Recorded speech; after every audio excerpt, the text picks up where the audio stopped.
Board of secondary education that is সেবা বোর্ডের তরফ থেকে এইচএসএলসি 2024 মানে 2024 বর্ষের ম্যাট্রিক পরীক্ষায় যারা পাস করতে পারেনি তাদের জন্য একটি ইম্পর্টেন্ট নোটিফিকেশন এসেছে। আর এই নোটিফিকেশনটি হলো কম্পারেন্টাল এক্সামিনেশন 2024 এর নোটিফিকেশন। আর এই নোটিফিকেশনের মধ্যে কী লেখা আছে আমি তোমাদেরকে ডিটেইলে বলে দেবো। তোমরা ভিডিওটি এক সেকেন্ড স্কিপ না করে দেখতে থাকবে এবং এই ভিডিওটি তোমরা তোমাদের বন্ধুদের সঙ্গে মাস্ট একবার শেয়ার করবে। আর নেক্সট এরকম ভিডিও সবার আগে পাওয়ার জন্য তোমাদেরকে এই চ্যানেলটি এখনই সাবস্ক্রাইব করে বেল আইকনে প্রেস করে রাখা উচিত। Let's start this video. এই নোটিফিকেশনের মধ্যে লেখা আছে as per approval of the board it has been decided to hold the compartmental examination of HSLC examination 2024 for those candidates who could not come out successfully in HSLC examination 2024 but failed in maximum 3 subjects and obtained minimum 170 marks in aggregate। মানে যে বাচ্চারা 2024 বর্ষের HSLC exam মানে matric পরীক্ষায় pass করতে পারেনি তারা 2024 বর্ষের HSLC কম্পার্টমেন্টাল এক্সামিনেশন দিয়ে পাস করতে পারবে। বাট এর জন্য একটি ক্রাইটেরিয়া দেওয়া আছে এবং এই ক্রাইটেরিয়াটি তোমাদেরকে ফুলফিল করতে হবে। সো ক্রাইটেরিয়ার মধ্যে লেখা আছে যে 20 এপ্রিল যে ম্যাট্রিকের রেজাল্ট পাবলিশ করা হয়েছিল এই রেজাল্টের মধ্যে যদি তোমরা ম্যাক্সিমাম 3টি সাবজেক্টে ফেল হয়ে থাকো এবং যদি তোমাদের মার্কশিটের মধ্যে টোটাল মার্কস 170 থেকে থাকে তাহলে তোমরা 2024 বর্ষের HSLC কম্পারেন্টাল এক্সামিনেশনে বসতে পারবে। সো আই রিপিট এগেইন, যদি তোমরা HSLC 2024 মানে 2024 বর্ষের ম্যাট্রিক পরীক্ষায় ম্যাক্সিমাম 3টি সাবজেক্টে ফেল হয়ে থাকো এবং যদি তোমাদের মার্কশিটের মধ্যে টোটাল মার্কস 170 থেকে থাকে তাহলে তোমরা 2024 বর্ষের কম্পারেন্টাল এক্সামিনেশনে বসতে পারবে। আর যদি তোমরা 3টি সাবজেক্টে বেশি ফেল হয়ে থাকো তাহলে তোমরা 2024 বর্ষের HSLC কম্পারেন্টাল এক্সামিনেশনে বসতে পারবে না।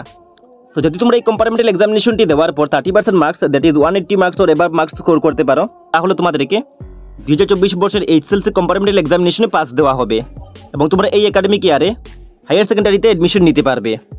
আর যদি তোমরা এই কম্পারেন্টাল এক্সামিনেশনে ফেল করো তাহলে তোমরা 2025 বর্ষের HSLC এক্সাম মানে ম্যাট্রিক পরীক্ষার জন্য সেম স্কুলের মধ্যে রিঅ্যাডমিশন নিতে হবে। আর এই কম্পার্টমেন্টাল এক্সামিনেশনটি হলো সিঙ্গেল চান্সের একটি এক্সামিনেশন, মানে তোমরা মাত্র একটিবার এই কম্পার্টমেন্টাল এক্সামিনেশনে বসতে পারবে। আর এই 2-3 দিনের মধ্যে HSLC 2024 কম্পার্টমেন্টাল এক্সামিনেশনের অনলাইন অ্যাপ্লিকেশনের ফর্ম ফিল আপ স্টার্ট হবে। আর তোমাদেরকে এই কম্পার্টমেন্টাল এক্সামিনেশনের জন্য পার সাবজেক্টে 500 রুপিস পেড করতে হবে এবং তোমাদেরকে সঙ্গে এক্সট্রা 150 রুপিস সেন্টার ফিজও পেড করতে হবে। 150 রুপিস হলো সেন্টার ফিজ এবং পার সাবজেক্টের ফিজ হলো 500। সো যদি তোমরা 2টি সাবজেক্টের এক্সাম দাও তাহলে তোমাদেরকে 1000 পেড করতে হবে। যদি একটি সাবজেক্টের এক্সাম দাও তাহলে তোমাদেরকে 500 পেড করতে হবে।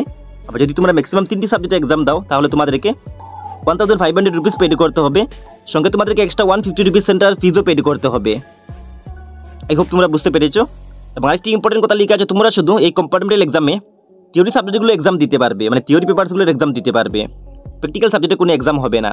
এবং তোমরা স্কুল থেকে যে ইন্টারনাল অ্যাসেসমেন্টের মার্কস মানে প্র্যাকটিক্যাল এক্সামের মার্কস পেয়েছিলে এই মার্কসটি এই কম্পার্টমেন্টাল এক্সামিনেশনে কাউন্ট করা হবে এবং তোমাদের নিয়ারেস্ট এক্সাম সেন্টারের মধ্যে এই এক্সামটি কন্ডাক্ট করা হবে। এবং এই এক্সামে পাস হওয়ার পর তোমরা HSLC এক্সাম মানে ম্যাট্রিক পরীক্ষা পাস আউটের একটি ফ্রেশ মার্কশিট পেয়ে যাবে। আর এই ফ্রেশ মার্কশিট কাম সার্টিফিকেট দিয়ে তোমরা এই বছর মানে 2024 বর্ষে ক্লাস 12 বা এইচএস যে কোনো স্কুল বা কলেজে অ্যাডমিশনও নিতে পারবে। সো এই ছিল এই পুরো নোটিফিকেশনের মূল বিষয়। সো যারা 2024 বর্ষের HSLC এক্সাম মানে ম্যাট্রিক পরীক্ষা পাস করতে পারোনি তাদেরকে ভিডিওটি মাস্ট একবার শেয়ার করে দেবে, কারণ এটি হলো একটি ইম্পর্টেন্ট চান্স। সো এই চান্সটি তোমরা মিস করবে না। তারপরে যদি তোমাদের HSLC 2024 কম্পার্টমেন্টাল এক্সামিনেশনের উপর কোনো ডাউট থেকে থাকে আমাকে ভিডিওটি কমেন্ট বক্সে গিয়ে কমেন্ট করে জানাবে। আর এই চ্যানেলটি এখনই সাবস্ক্রাইব করে বেল আইকনে প্রেস করে রাখবে। Thanks for watching.